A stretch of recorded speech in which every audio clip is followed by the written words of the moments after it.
Hi, everyone. Good morning and welcome to the next episode of the Let's Talks. With me is my mentor, my leader, Dean Smith, who I worked with like 20 years before. It's a big pleasure for me to now interview Dean. Uh, just a small intro. Dean is the Chief Customer Officer for Flow Global Commerce. And look at his profile, always very smiling. And he is like an advisor. He has an extensive background in the telecommunications sector. He's a risk management professional with some extensive work in business transformation. So, Dean, why don't you just give your intro by yourself? That will be our pleasure. Yeah. Sure. Thank you. Thanks for your kind words there, Arif. So I've been operating largely in my own enterprise for over 20 years. But in that execution of work, I provide interim and virtual leadership services to businesses who are seeking to change in some way. Often it's a fairly large transformation. Sometimes it can be growth focused or just organizational focused. So I provide a variety of services.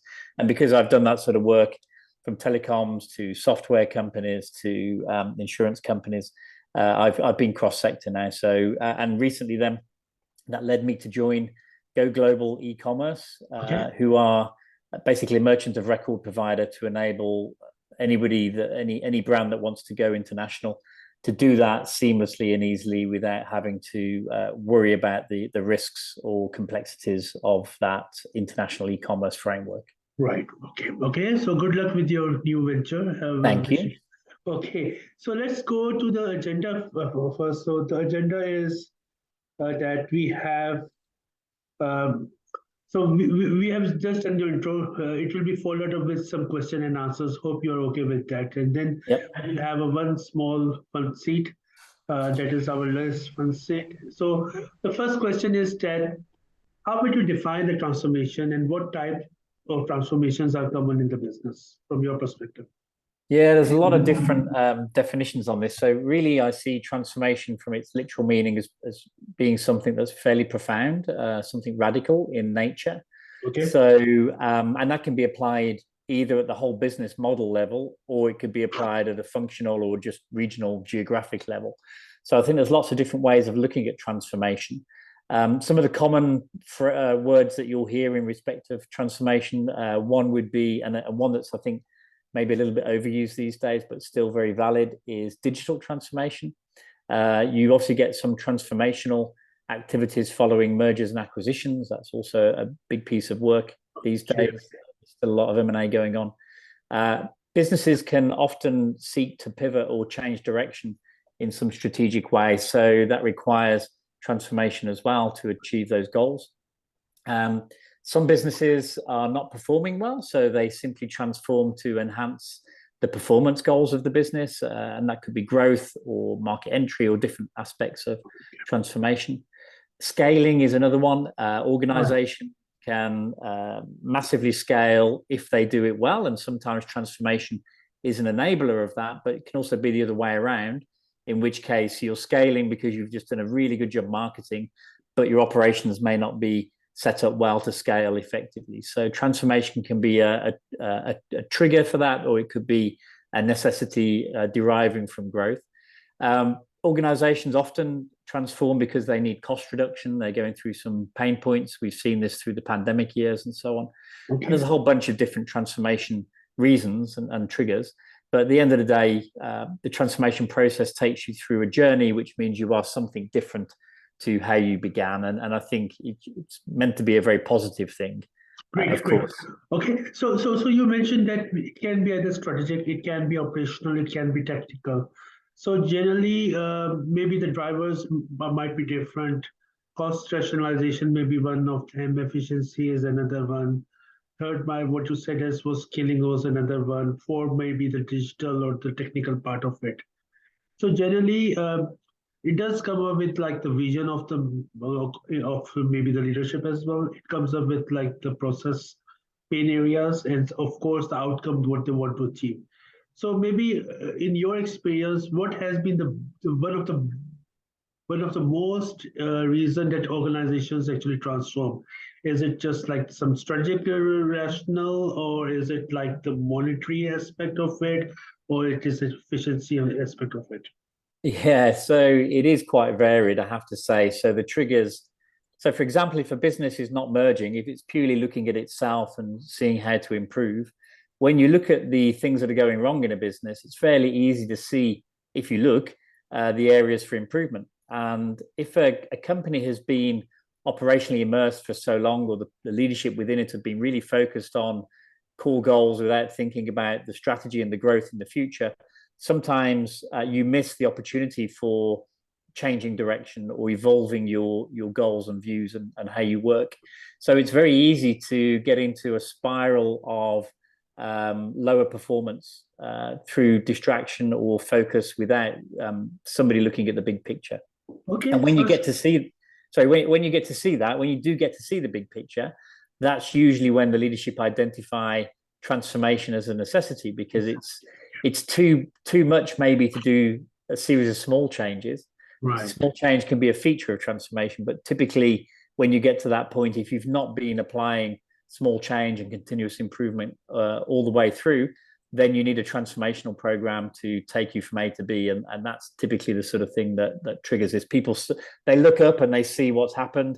The market's evolved rapidly and they haven't kept pace maybe. But of course, you get mergers and acquisitions as well. And that means that both the businesses that are merging need to change in some way. Right. Often it's a gravitational pull of the smaller towards the biggest. But that's not always the case. And there are lots of lessons and positive things for smaller companies to add into the bigger company mix as well. But often that creates clashes that means you have to have an approach to transformation that merges those businesses well. Well, amazing. I think I learned more areas on the transformation side right now based on your feedback. Thank you very much. So let's go to the second question. And the second question is that nowadays digital transformation is more kind of a buzzword. And we do see that a lot of buzzwords like digitization, then business transformation, then digital transformation. So what is the take on your different type of transformations, and how one should differentiate, or is there any thin line between these?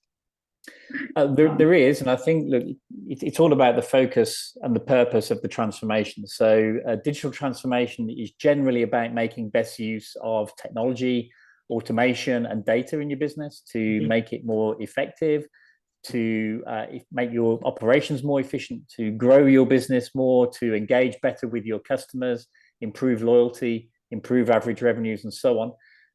But it's also fantastic at helping your workforce enjoy what they do more. So for me, digital is something that, yes, it's a buzzword right now, but it's a very important aspect of how you consider your transformation journey. And in fact, I don't know many transformation journeys that have not included a significant component of digital aspects, because you can make things much better or much worse through a good or bad focus on digital. And I've been through both.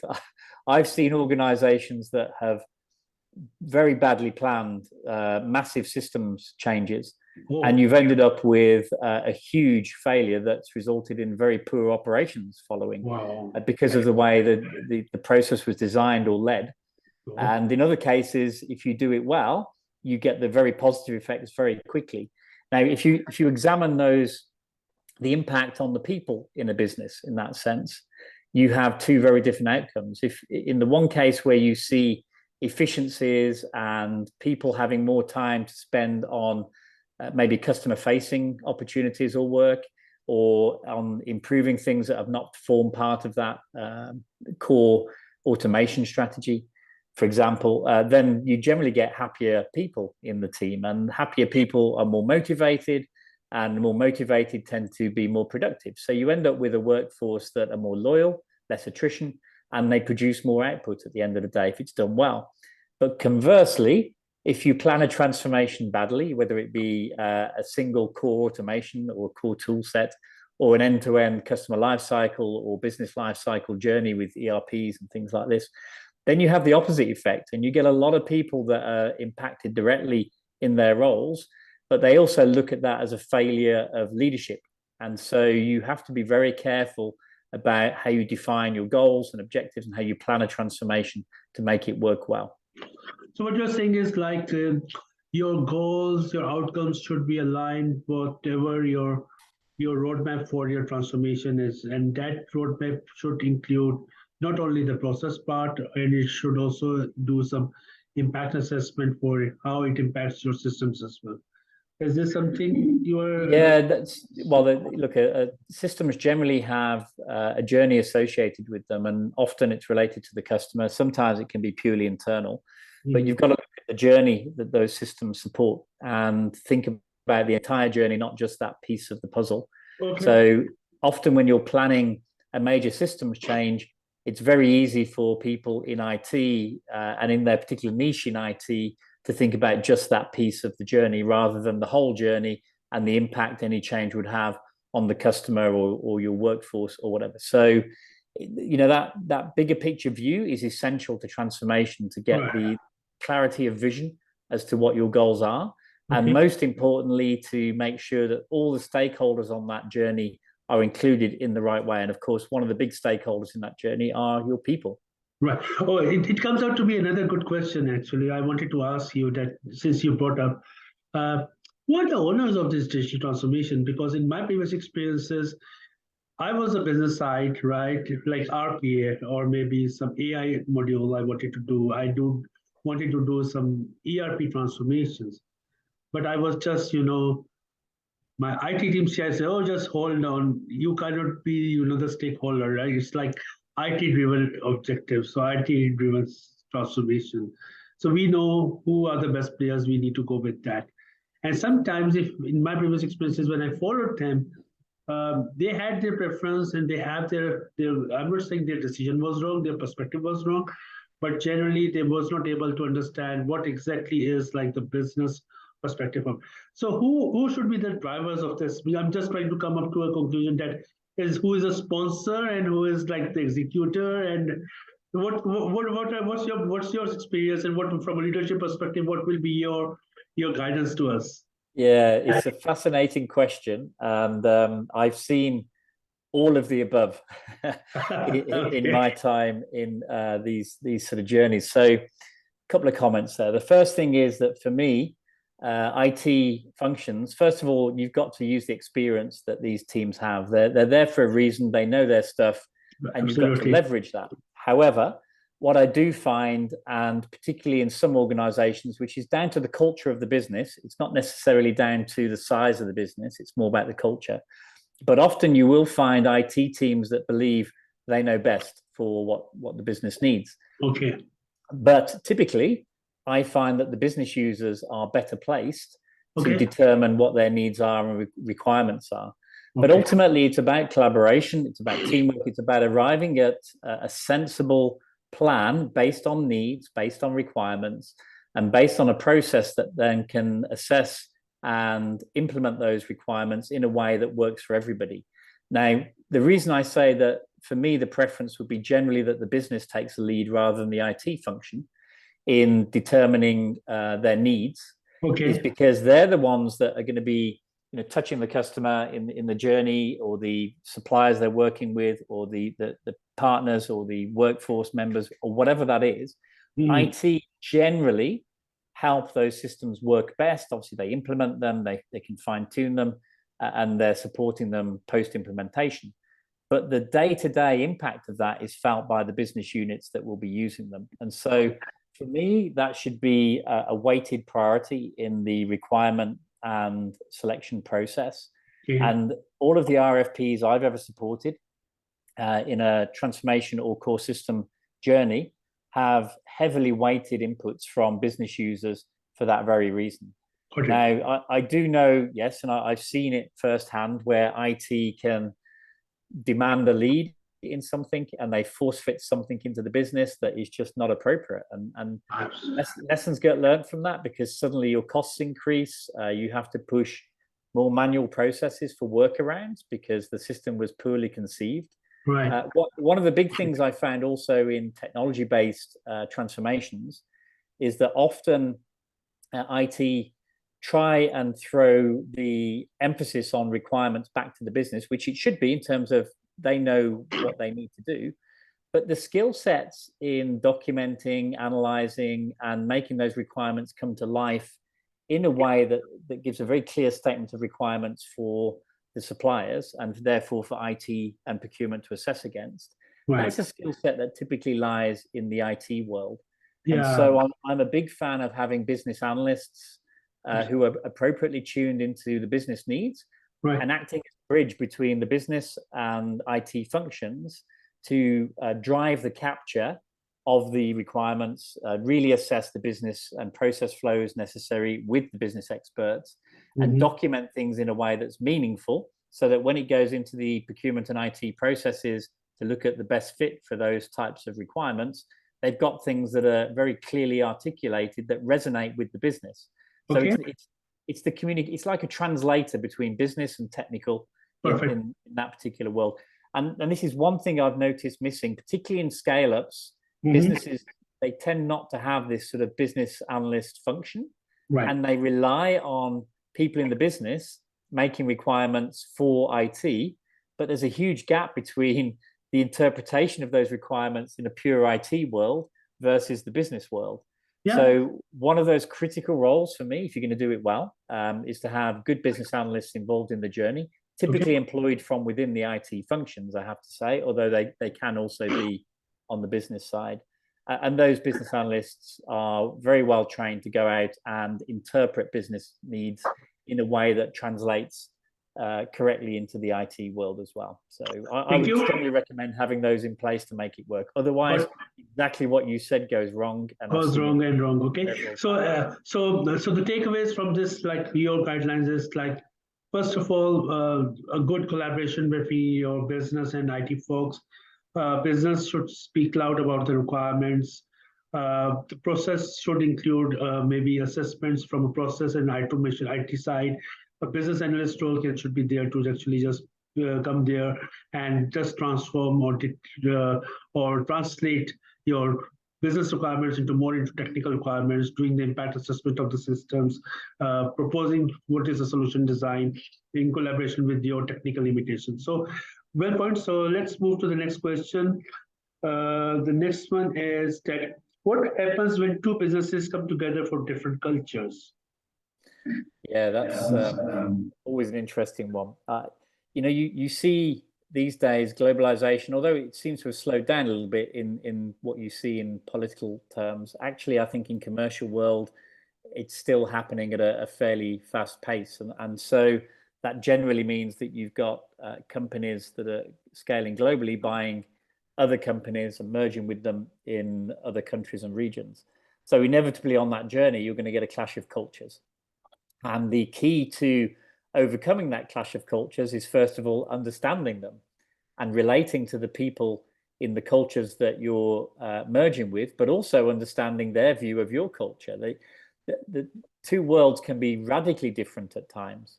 And if you are not listening, if you're not prepared to adapt your culture somewhat as well to accommodate theirs, then you're doomed to failure. And it's as simple as that. So for me, a key issue is a refusal to comprehend the concept of different cultures. Often companies acquiring others, they just expect the acquiree to merge and become an integrated part of that business in exactly the same culture. But it's really not that simple. And there are different tactics on how you might do this, of course. Some, and I've seen good and bad in both. So some might include simply taking ownership of the business and keeping them operating as an independent business unit under their existing brand for a while, and then gradually working thoroughly through the integrations on different levels. So it might start with things like ERP systems, and then it might start with cultural integration, and then customer integration, and so on and so on and so on. So there are different ways of doing it, but what I would suggest to anybody considering an international approach, and in particular areas that have notable differences in cultures, is really understand both sides of it, what that culture would perceive about yours, the good and the bad, and vice versa, and seek ways to engage between the two enterprises so that you get everybody, including the workforce, and a particularly important part of this is the workforce, to bring about some integration that works at all levels, because it's often quite easy for the leadership teams to agree and assess what their view of the impact is. But when you get through senior and middle management, that translates quite differently in messaging without the right frameworks in place and so on. And interpretations can also be quite different because of the cultures in the workforce.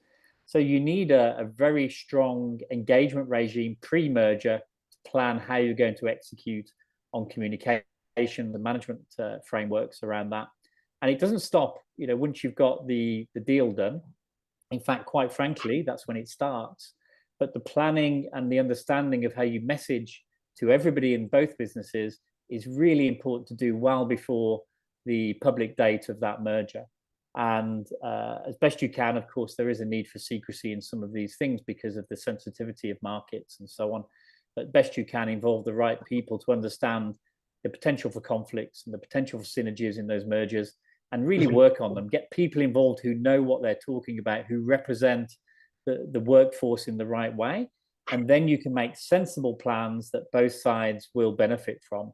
And I've seen some very badly planned mergers where they break down, and we know huge percentages of acquisitions fail primarily because of this lack of planning, because people aren't looking at those in particular cultural changes, but sometimes it can be market mixes that are wrong, technology mixes that are wrong, etc. But for me, the primary one is they don't really address the people side as well as they could. Great. Okay.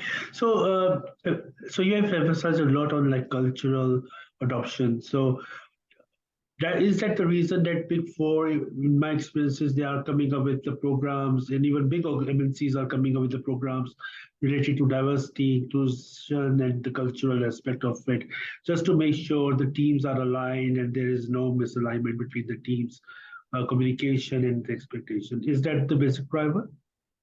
Well, for me, it's more socially driven than that. I think inclusion and diversity. Yeah, it's all about how society has evolved. I mean, if you look back just 20 years, it's scary, some of the things that we thought were acceptable just 20 years ago. So for me, humans are evolving. They're recognizing what's right and what's wrong better. And each generation applies even more strongly that belief set now. And clearly this needs to be involved in business. You can't separate what's happening on a social sort of demographic front from the business environments that you're working in. So it's right that these things are included as specific planning activities in business, and the way you integrate those businesses and the way they evolve. But it's essential. You cannot separate the two. So I don't think it's particularly done for business. I think it's a great thing that it has now got to this point where it's front and center of most businesses' objectives and the way they work. It's been too long coming, in my view. I remember, when I many years ago when I started my journey, seeing some of these things that I just felt very uncomfortable with in the way that businesses worked. Right. And obviously, you try and do your bit to change those things. But in early career times, you're in fairly junior positions, so you do what you can. Yeah. But as you go through and you achieve leadership status, then of course you can make a difference for real, and you can communicate and evangelize on the messaging that you think is effective. But I'm reasonably reassured that the world is going in the right direction in the main, in terms of recognizing the need for these things, and that business is also now complying and doing what's right in diversification and so on. Thank you. Let's move to the next one. So we have to be fast now. We are like short of time as well. So what are the common challenges of the transformation as a leader? How do you make a transfer journey successful? Yeah, so the key thing for me is to, first of all, as a leader, your job is to visualize where you're going. It's setting the vision for the business to aim at. And of course, depending on your role in that leadership framework, you will have to translate the business vision into your particular functional vision and so on.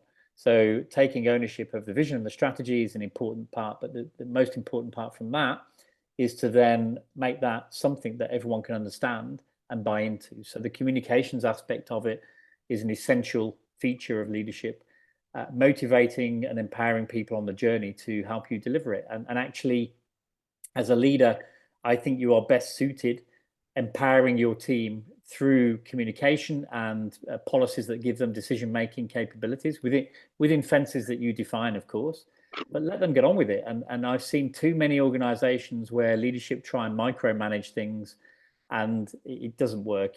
One person can only do so much, no matter how good the leader. So you have to put trust in your team, your structures, and give your management team the ability to deliver on the changes that you articulate. And you set the framework such that they can come to you for help and support where needed, but you let them get on with it. And that's why you hire people. You don't hire people just to do what you tell them all the time. You hire people to add value to your business, and you listen to them as well. And that's what I try and do. I try and work with my team on a basis that they know what they're doing in the main. Clearly, some will need some extra guidance, and you offer that help now and again, but you give them an objective and you let them go with it and see how it goes.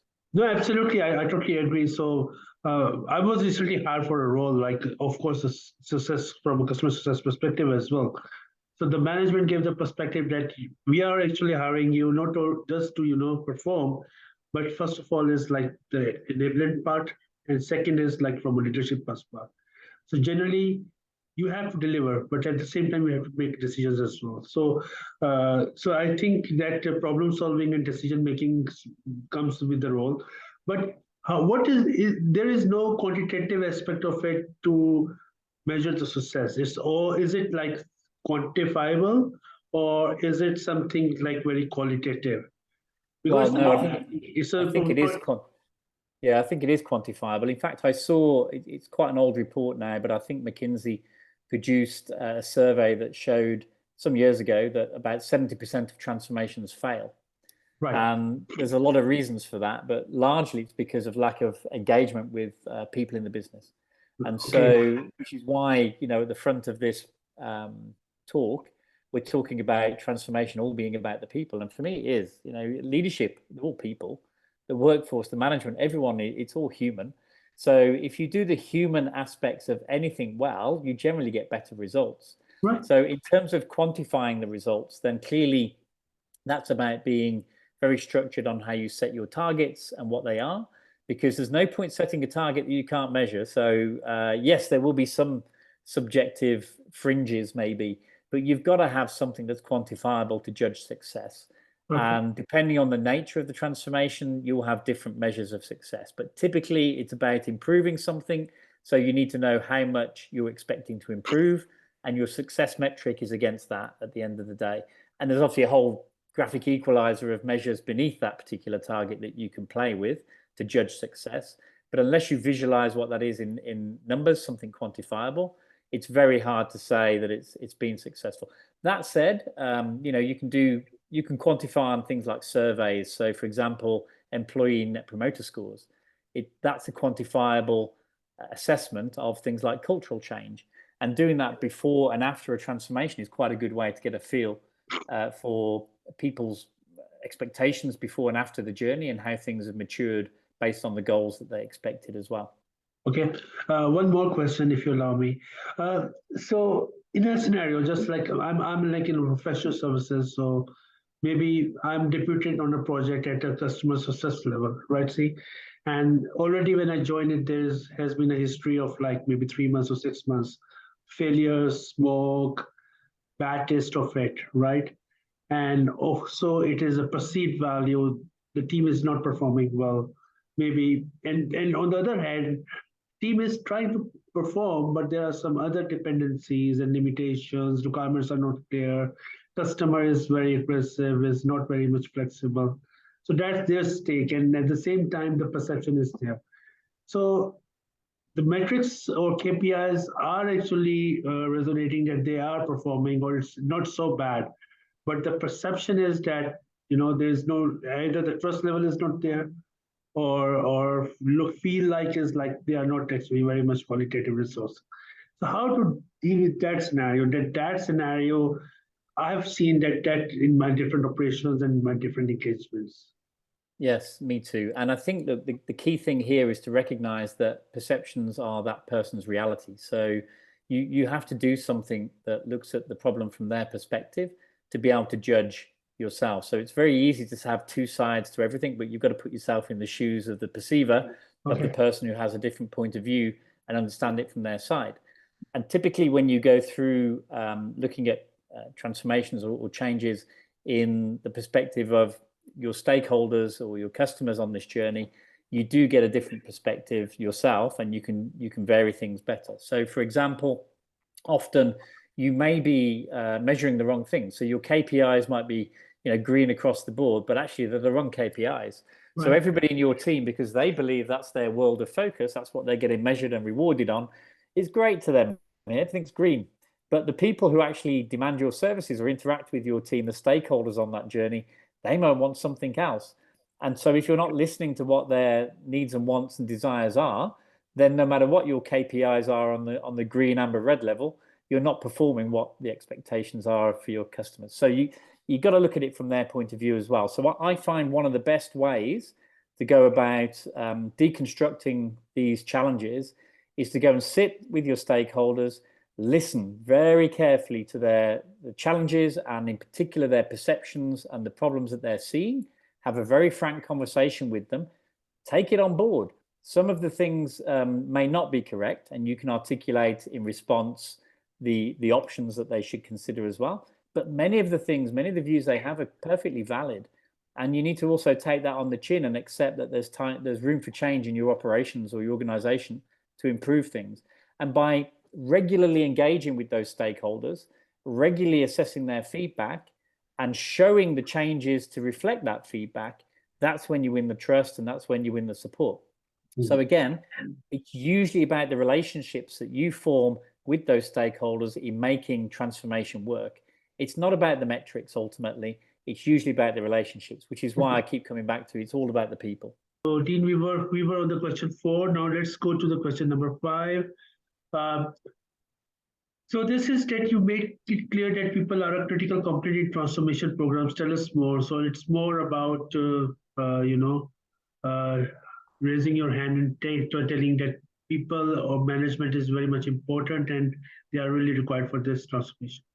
Engage with people on that journey to make sure that their part in the whole transformation journey is well articulated. And there's an inclusion piece, but there's a listening piece that you need there as well, because some of the observations and the things that people can add value to on that should be included. So there's a contribution that you need to take from all members, management and workforce completely. But recognizing that contribution in a way that is clearly used and processed, and there's an output from that contribution that plays back, that makes people at least feel listened to.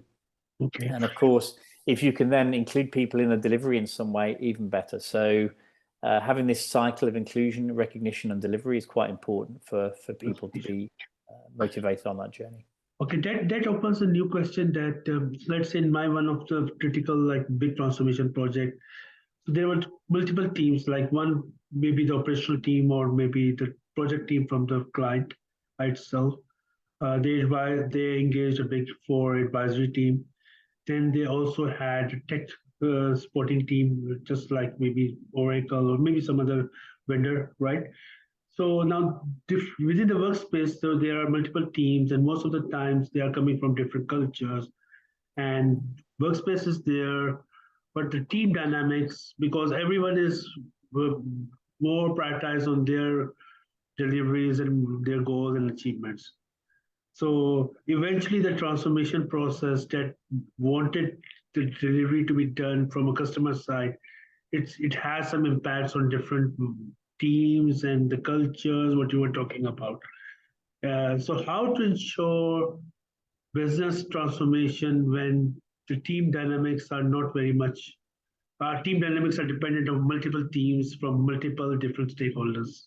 Yeah, so this is when the magic of a good transformation leader comes in, because when you get First of all, the right leadership, and then secondly, the program managers. It's all important. And again, it's all about the people. You know, these are people doing this job. It's not a machine.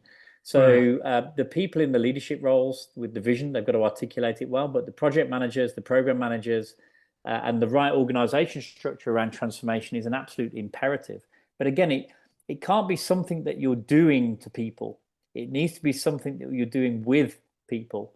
And this is the thing, it's a big distinction. So the way in which you engage in the program, the way in which you derive the goals, you understand the challenges and you listen to people will make the world of difference to having those people listened to and therefore more motivated to take part.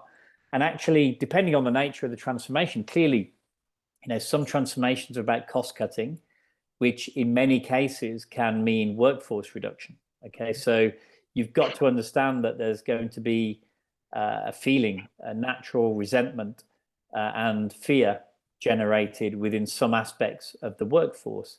And so blindly proceeding without recognizing and dealing with that would be a mistake, because all that happens is that people get more fear and more resentment towards the business. So even if they're not going to be affected, they don't know that unless you're communicating your plans, managing expectations, providing support for the people that are going to be affected, and so on. There's a big picture view here that's not planned very well in many organizations. I mean, you hear these awful scenarios where CEOs have terminated a whole team on Zoom, for example, without any prior communication. There maybe sometimes that's acceptable, but very, very few. I can't imagine a scenario where I would ever do that.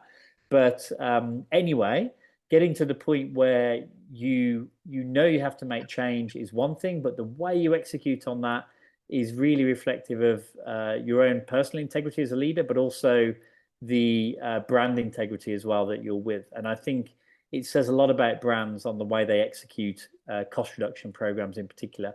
It's got to be done in a very humane way where people are affected. And actually, often you'll find in this process of real engagement that there are people that want to leave anyway for various reasons. So maybe helping to prioritize those people in a cost reduction program because they want to go for, maybe they're nearing retirement age and they prefer to retire early, or they want to move locations. There's many others, health issues or family issues. So there are lots of ways to go about transformation in particular things that can be fearful for workforce cost reduction wise, that you can cater to and listen and do it better. And I would definitely urge leadership and program managers to listen more and plan that into the process. So listen more, actually. Okay, sounds great. Let's go to the next one. That is, with a focus on people, what are the right things for business leadership to improve? So how the business leadership can improve on different aspects of things? Well, number one is communication. So do everything as transparently as you can. I mean, clearly there are some things that can't be fully transparent because of the sensitivity of certain things, but as transparently as possible, regular engagement and communications, representation from the workforce in the way that you're doing things, and inclusion in the change. So they actually have an active part in that process and can see the results of it affecting them and the people around them. And you'll often find that change is more effective when you've got the detailed knowledge that the workforce have included in that program anyway. So I think that's one thing, communication, inclusion. But secondly as well, just the general principles of managing people better. I've been in some businesses where they don't have very well structured performance management programs, for example. So there's no point going through a business transformation if at the end of that, you still don't have the right people management frameworks in place. So you've got to think about how to make people more effective generally, not just the transformation itself, and maybe build into that transformation journey things that need to happen for a better culture and a better motivated workforce at the end of it, such as good performance management programs. Thanks. So the next question is, right, what happens after transformation? How do you sustain the results? Continuous improvement is probably the framework I urge people to go towards. And in fact, there is an argument where continuous improvement, if done well, you would never need a transformation because it's continually taking advantage of the opportunities in the market, the technology changes and environment that you're in. But anyway, if you do a transformation, if you invest a lot of money, because it does cost a lot of money, transformation in terms of diversion of resource and sometimes real cash outlay as well, then you need to sustain the investment worth for the long term to be able to demonstrate why you spent that much money over the longer term.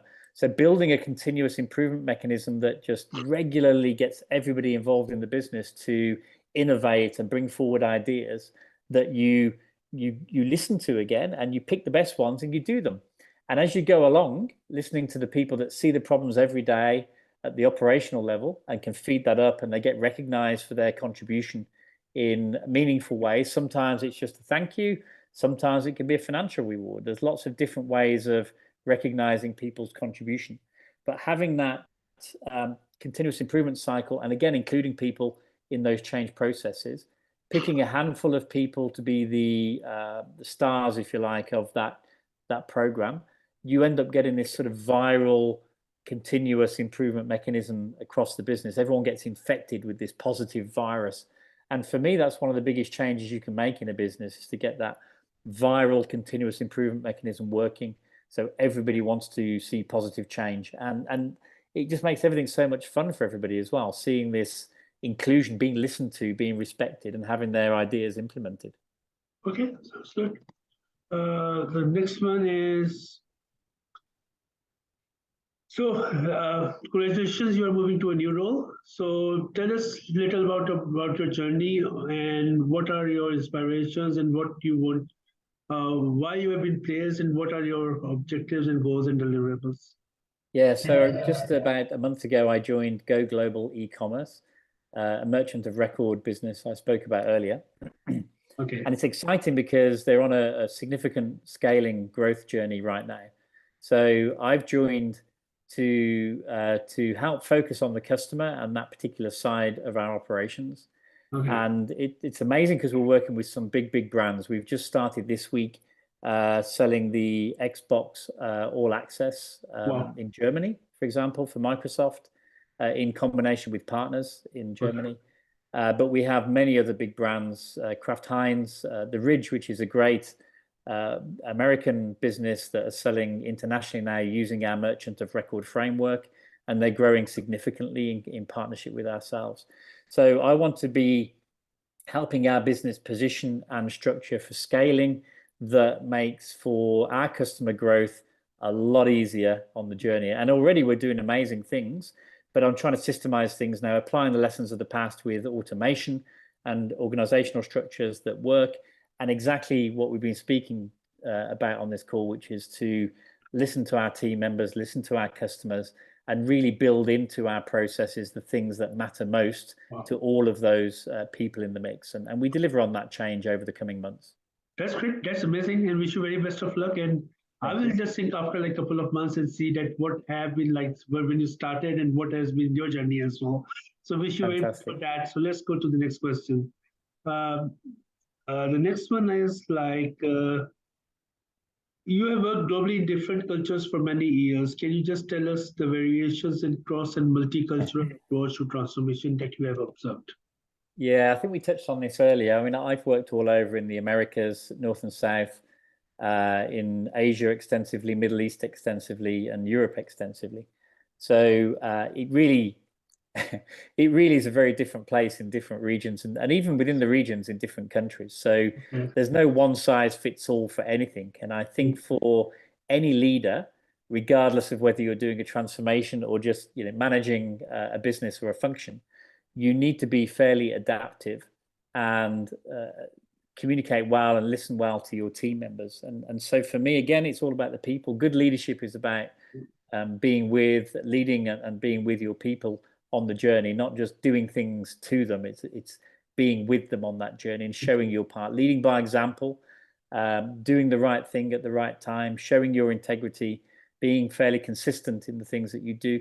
You act as a sort of role model for everybody that you expect. I mean, doing things badly or showing a lack of integrity, it decreases trust and it decreases your value as a leader. People won't follow you. They won't be motivated to follow your lead. So For me, that's the imperative. And because each culture is different, you need to adapt your style and your way of approach in those cultures generally. But more importantly, because each individual is different in the culture as well, you need to adapt your approach and style to those individuals and listen to their needs and help them on the journey. Some people just need a helping hand sometimes. So listening and working with them to help them advance their careers or do things differently, it makes everybody a lot happier at the end of the day, and the business benefits from that. Okay, thank you. So the next one is, to summarize, what would be your top tips to anyone going through any type of transformation from leadership and workforce perspective? Ooh, there's a few in there. I think, right, number one, I think I'd talk about think strategically, but also act locally in terms of global or regional change. Okay. And also embrace small change, because small change adds up to a lot of value, which is why I talk about having this viral continuous improvement mechanism afterwards. Second one, use that to infect your team with this sort of viral improvement motivation. Create ambassadors within the team, and they really help that transformation journey by having representatives within the workforce working with you and seeing that change be delivered. Equally, it's important to be able to provide the tools and the structure to enable that transformation, to enable that change, and to be clear about what the goals are in that journey, and to know when you're approaching or hit that success metric that you set in the beginning. Embrace technology. Don't see it as something that is the only thing that you need to focus on, because there's a whole people world surrounding that needs to be prioritized. But technology really helps everybody, if it's done well, to automate and provide efficiencies and improve data management and so on. So technology is a big part of what you should be thinking about. And I think last but not least, make sure you have change teams and the managers with specific responsibilities. It's not just something that's done on the edge of a desk. If you have somebody that's got 10 different jobs and transformation is one of them, that transformation is typically not going to work very well. So look at the focus of the people driving the transformation program, because that way you'll get better results with a more intense focus and clear focus on what's needed. Perfect. Okay, thank you. Now, okay, so now Q&A session ends, and now may we request you to just virtually have a seat on our couch. This is a yellow colored coach, and we'll invite to our right room actually and just have a seat on it. We'll have one or two fun questions if you are okay with that. Not very fun. Okay. So the first one, I don't know whether it's there or not. I can't see your screen actually, Aaron. Oh, I'm so sorry. So maybe I haven't actually shared. So my bad actually. So this was some coach I was just trying to show you. There we go, the yellow couch. Okay. So we are asking you to virtually come and sit on this couch. We'll have your blessings. So very tricky question. So you worked on like different transformation projects. So have there been any scenario where you went over there and you guys did your best, but the customer said, we can't understand what you are doing?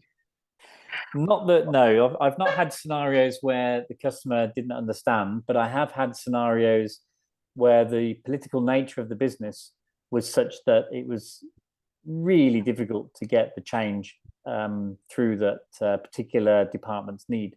So if you're looking at a sort of enterprise level transformation, then typically you get the top-down engagement and everybody aligns, which is great.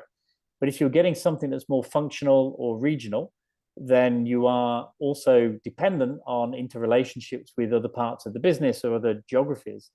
And sometimes the collaboration across those geographies or functions isn't as well orientated as perhaps it could be for that change to be effective. So I have had scenarios where you're brought in to make those sort of changes, but you're being left in isolation to make it, and the collaboration effort and framework top down hasn't really taken place before you're positioned to make those journeys easier for everybody.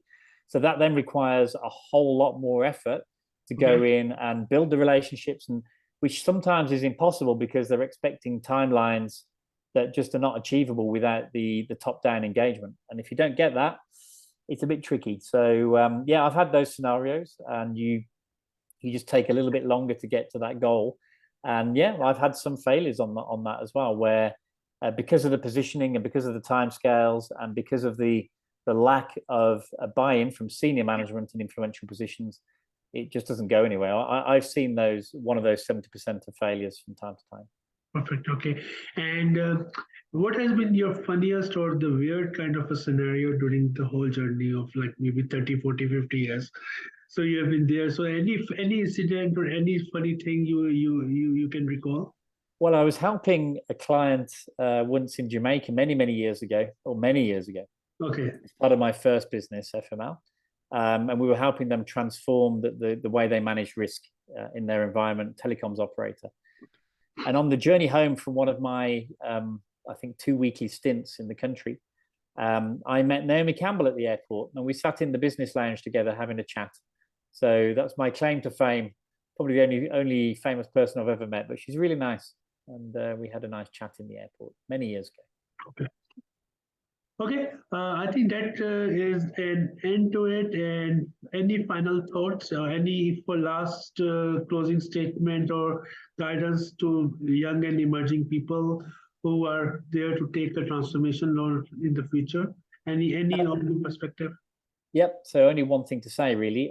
Most people get hung up on technology as the vehicle for change, but think about it the other way around. Think about the people first and how to integrate the technology and everything else around how you motivate and engage the people, because transformations are a lot easier if you get the people side right. Okay, that's it. Thank you very much. Thanks for your time. We do appreciate, and it was lovely talking to you. And likewise, Arif. Yeah. Been a long time, so thanks for connecting. It has been a long time. Yeah.